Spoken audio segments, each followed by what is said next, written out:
আসুন। আপনারা please sir এখানেই ওয়েট করুন। ডক্টর রায় ওনাকে দেখছেন, পেশেন্টকে এখন ওটিতে নিয়ে যাওয়া হয়েছে, বেশ কিছুটা সময় লাগতে পারে, তাই বলছি আপনারা এখানে ওয়েট করুন, কারণ আপনি বাইরে থাকলে স্যার মপড হয়ে যেতে পারেন। Okay, thank you. Welcome sir.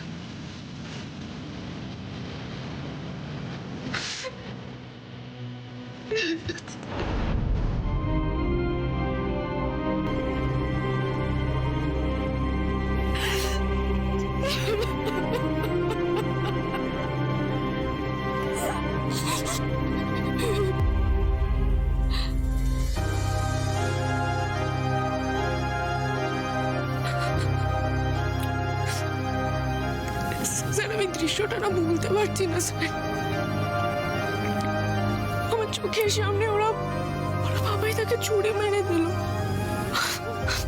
আর আমি কিচ্ছু করতে পারলাম না। অত বড় মানুষটা চোখের সামনে লুটিয়ে পড়লো। মাসি, তুমি চিন্তা করো না।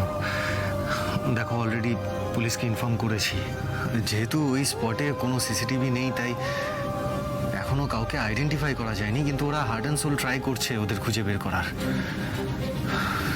যারা পাপাইয়ের এই অবস্থা করেছে, আমি বলছি আরশি, ওরা কিছুতেই পালিয়ে বাঁচতে পারবে না।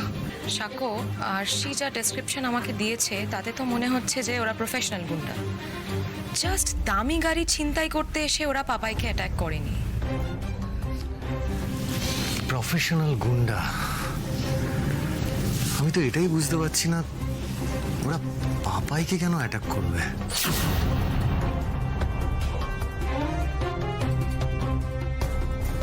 কি চায় ওরা পাপাইয়ের থেকে?